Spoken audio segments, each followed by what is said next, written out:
Oh, hey, welcome back. Okay, today we're going to talk about Save the Day. We're going to make up a character, so stay with me. Okum Arts Games. Okum Arts Games. Okum Arts Games. Hoorah! Whee! And we're back. Okay, well, what is Save the Day? Save the Day is a role playing game that I wrote a couple years ago. It is a rules light, D6 based role playing game. Where you create a superhero, and the goal is to get you up and running really fast. So I want to kind of demonstrate character creation, so just how streamlined that can be. I have also put out an advanced rulebook, which allows you to kind of expand how you make a character, everything from random tables to point-based, like just how are you making a character. So with Save the Day, it came out of a fantasy game called Darkfast Dungeons, and Darkfast Dungeons was an attempt to create a dungeon crawl game, tabletop game with miniatures, paper miniatures in my case, on running a fantasy game like Dungeons and Dragons, but without the baggage. So you could play it solo very easily. If you don't have a regular group meeting, it could be a good pickup game. But there are also rules for experience and things like that that you can build up. And I also did a role-playing game spin-off of that. Also, it's designed to be played quickly, so you can do a lot in a game. I played some superhero games where you are, battling the bad guys, and 3 hours later you're still battling the bad guys in the same fight. And, that seems on par with a Dragon Ball episode, but I want to kind of get more done in my comics. I want to get more done in a story. So yes, battling the bad guys is an important part of Save the Day, but I wanted to get people up and running right away and tell a whole story in a session. One game session in Save the Day is called an issue, and your action in Save the Day is called your panel. So you have a panel on a page. So a game turn is a page. Your action is a panel, if that makes sense. Okay, so that's the basics of Save the Day. It's a very simple system. You have one sort of stat, which is called ability. It's kind of how well you do things, and you add your ability to a D6 roll, and you either need to get a 6 as a target number for a regular thing to do, or you roll against somebody.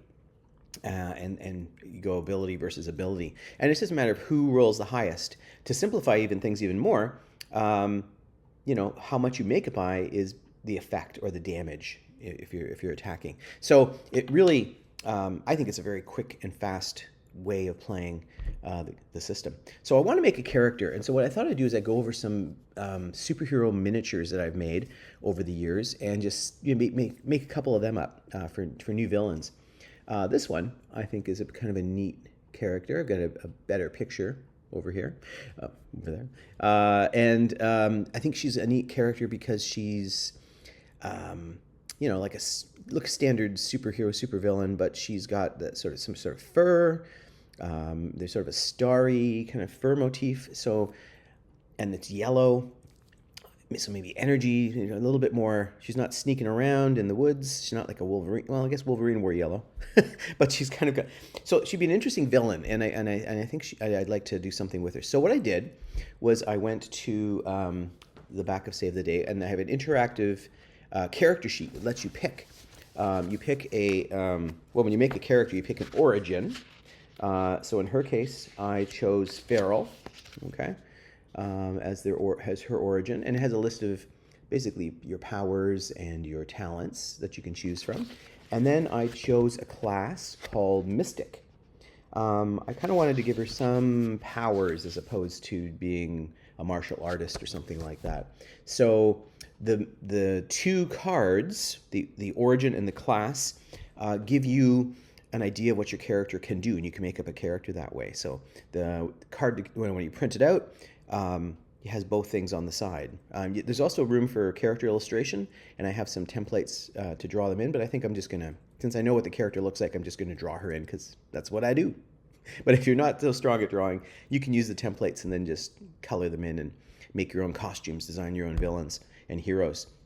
So let's get started on this character.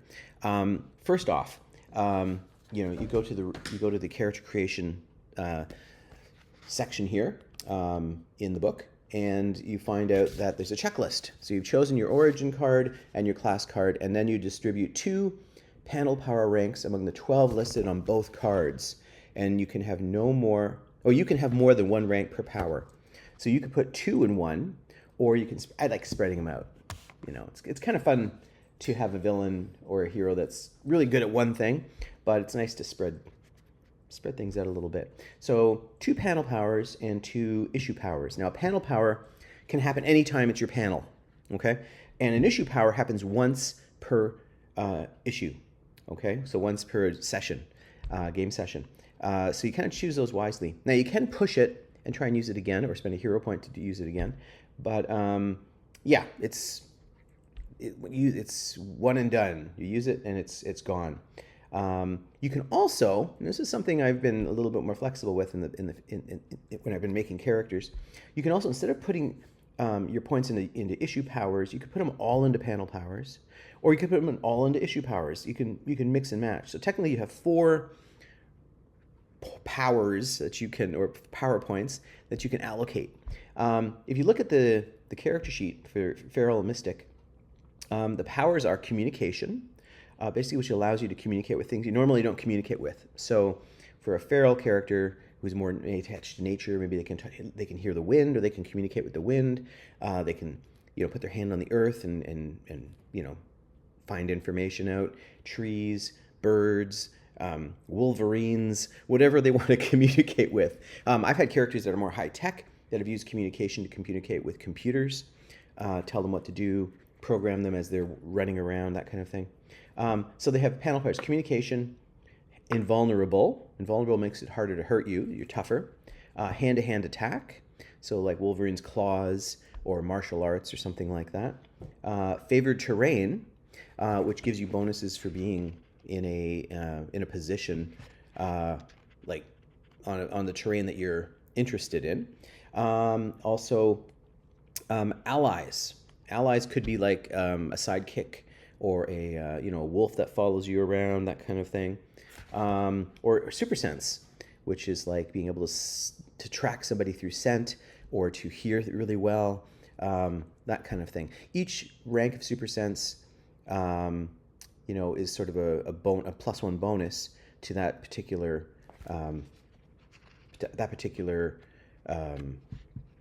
sense. So, when you're taking a look at your powers here, and you're kind of wondering, what do I want my character to do? Somebody that has super sense, has an astonishing sense beyond the range of normal things, like danger sense, or radar perception, or enhanced range, X-ray vision, infrared vision, night vision, sensitive to touch, taste, smell, etc., tracking sense of direction, sense life, detect magic, that kind of thing. So there's a lot of different ways you can use super sense, and that's just the feral sheet. There's 6 of them.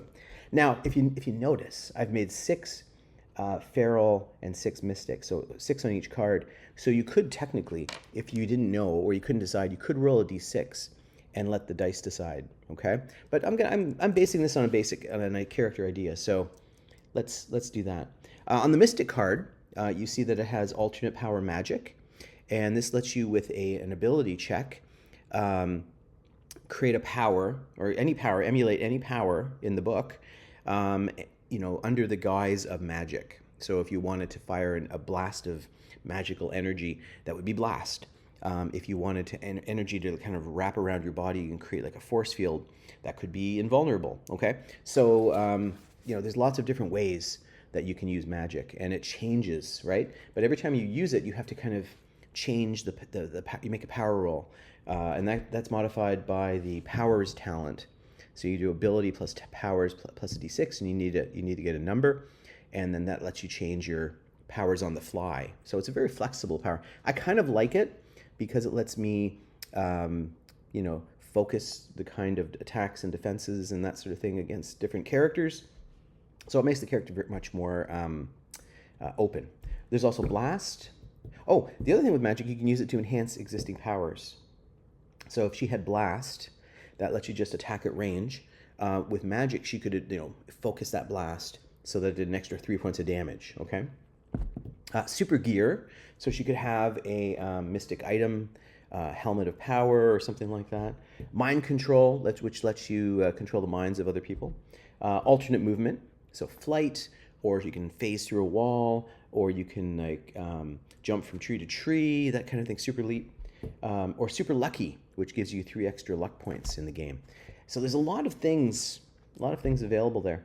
Issue powers, you got Berserker, which just lets you kind of just go nuts for a while and attack. Force of Nature, okay?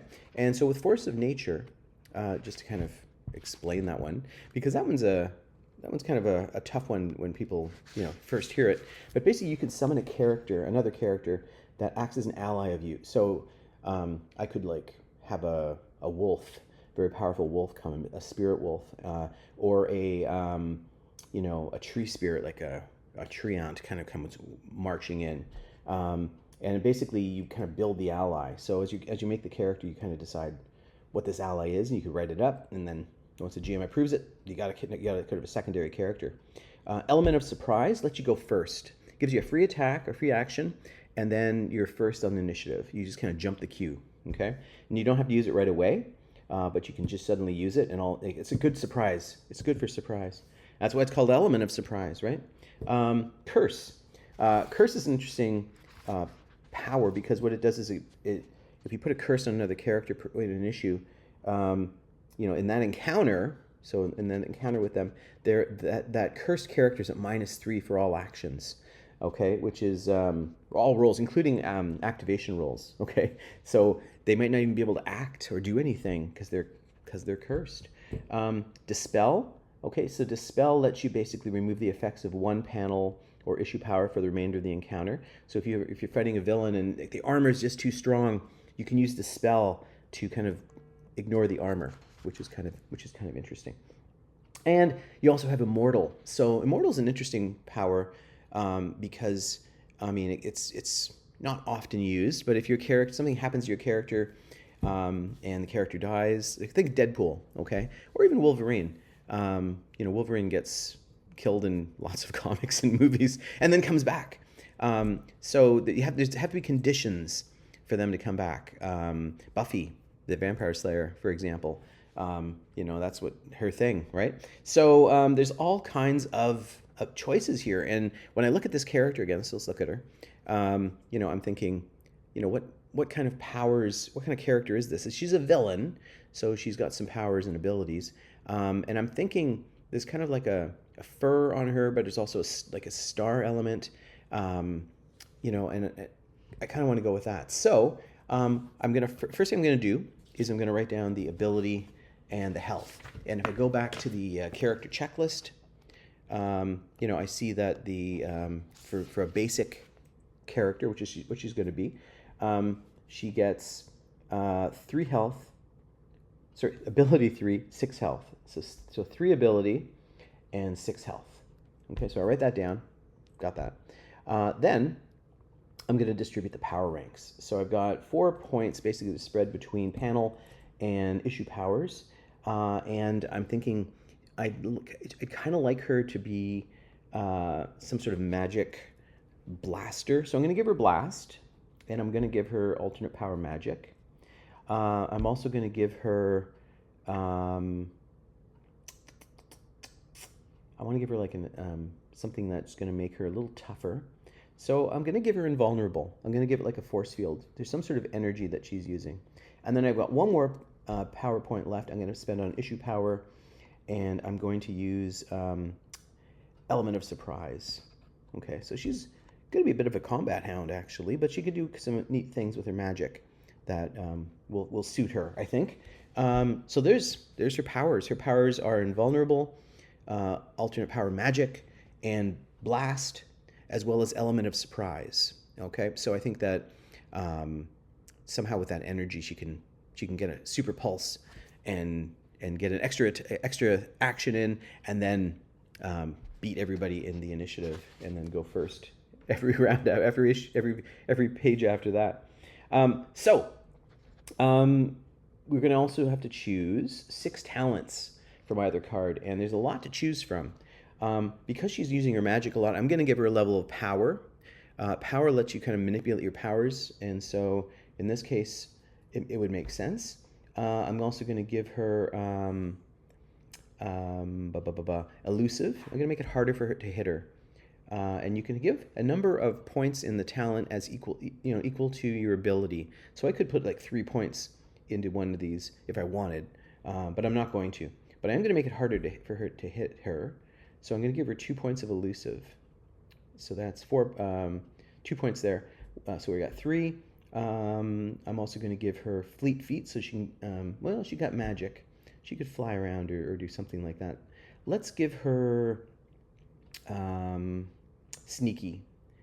Okay, sneaky lets her kind of, sneak around, hide in that bright yellow costume in the middle of the forest. Well, it could be in the fall.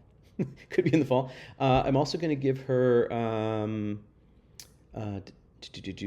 I'm going to give her some other powers here, or some other talents, I mean. So I've got 4 points, got 2 points left. Brawling is an interesting talent because it lets you use unarmed combat against weapons and get a chance to counterattack. So it's kind of like you need that to be able to do that. But I'm not going to give that to her. I think I'm going to give her charming so that she can kind of... She's got element of surprise, so she's sneaky, so she's a little, she can kind of talk her way around things, maybe even talk her way out of a combat. And I'm also going to give her awareness to notice things. So if somebody's sneaking up on her, she'll have a better chance of hearing the twig crack or something like that. So right there, we've got powers and talents, and you got a playable character. But the thing we're missing are dark secrets, okay? And if we're building a character that is basic, we need to find 3 ranks of dark secrets. Oh, and 3 ranks of gear. Okay, so let's figure out what they are. So let's figure out gear first. She's got a costume, and it looks like it's fairly well made. I think it would be kind of overkill to give her armor with invulnerability, because it's if somebody's invulnerable, I don't think they're going to be wearing a lot of armor. I'm not going to give her a weapon because she's got blast and magic, so that doesn't make a whole lot of sense. But maybe she has something that can help her out. A toolkit or something, magical, something magical, something that gives her an ability to increase a talent. So I'm going to give her, and this is a rank 3 talent, so I'm going to give her it's basically magical talismans. And what these do, add +3 to her power roll. So this way, it's hard for her not to make her magic roll, to switch her powers up, because she has access to these different talismans. Okay, so that's quick way in gear. Pick a rank 3 gear. And dark secrets. There's a couple ways you can do dark secrets. But I think what I'm going to do with her, because she's a villain, I'm going to have her have a social problem, and I think she's going to be basically, always think she's right, which is not a good thing if you want to play well with others, right? So always think she is right. And we need 2 more. I'm going to give her hunting. And I think what I'm going to have her do is basically as kind of I kind of see her almost like an eco-terrorist, right? So she's hunting down, she wants to stop deforestation and killing of animals. So maybe she instead of, focusing on the forest, she's going after the CEO of the forestry company or the paper company. So she's hunting, basically powerful people in the resources industry. And maybe that's how the heroes get involved, because they're, somebody's afraid and they need the heroes to help them. And let's give her a some sort of weakness. I'm thinking she's magical. Maybe she's vulnerable, takes more of an effect from something. So I think I'm going to have her vulnerable, believe it or not, to magic. Okay, because that would kind of be interesting to have her kind of be manipulated by some evil nature spirits or something like that. That you kind of use her and use her abilities. So that might be so that's it. We're done. We got a character. I don't have a name for her, a code name. So maybe I was thinking originally something like Yellow Jacket or something to do with her costume. I don't know. I'm going to go for something magic. I don't want to use magic because Marvel. Magic. I'm going to edit this part out. Okay, so I'm going to call her Magical, and her alter ego is Cal. Cal's got to be short for something. Caroline. Cal Woods. I like that. So we got, and her shtick is eco-terrorist. So Poison Ivy is in the Batman universe is kind of the eco-terrorist there, and so she's kind of filling that role, I guess, a little bit, but she's more magical and mystical. So maybe it's more of a spiritual connection, maybe spirit magic. Okay, and comic scale, she's basic. Basic. Okay. And then what you can do is you can go down and write any hand-to-hand bonuses that she has, none. Any hand-to-hand damage that she has, none, unless she uses magic. Ranged attack, well, she's got a blast, but she has no bonus with it, so there's no bonus. And the range is just regular, so there's no plus, unless she uses magic on that, of course, and to pump that up. Defense, she's got +2 on any defensive rolls, and so it's harder to hit her. And her armor, I always rate the effect of invulnerable, so it means that she has 6 points of armor if she makes the roll, and 3 points of armor if she fails the roll. So every time she's hit, she rolls a d6 to get an ability check. If she makes it, she has 6 points of damage, and if she fails, she has 3. So she's still tough, but not, there's an opportunity, to knock her down a little bit. And that's it.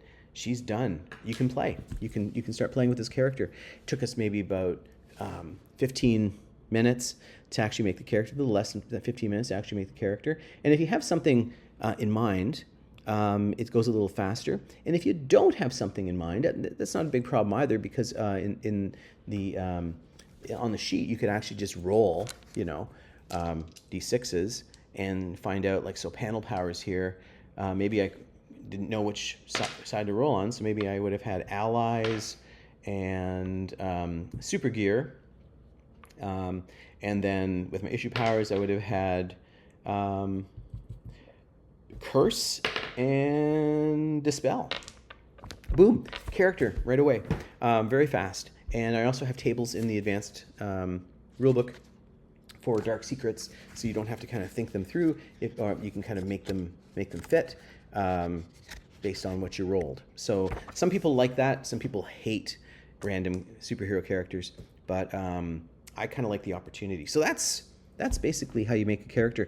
I thought maybe we could make a couple more. I have a couple of campaign ideas I want to do, so maybe I can make up some of the tougher villains, and I can show you how to make someone who's a couple ranks higher than your basic hero, so that it gives the group of heroes a bit more of a challenge when they're confronting a arch villain. Okay.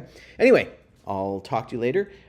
Save the Day, of course, is available on Drive Thru Roleplaying. Take a look, and there's lots of miniatures as well to assist you to decide what we can make characters, or just to have on the table to have little superhero battles. And some people also use repurposed hero clicks for their Save the Day campaigns, because gosh, they're everywhere, and there are just so many of them. Anyway, so that's it for me. I hope that you do well, and I'll talk to you soon. Toodaloo.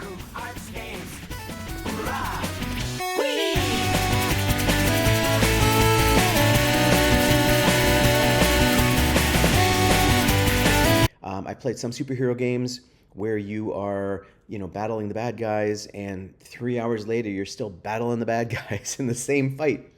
And I mean, that seems on par with a Dragon Ball episode,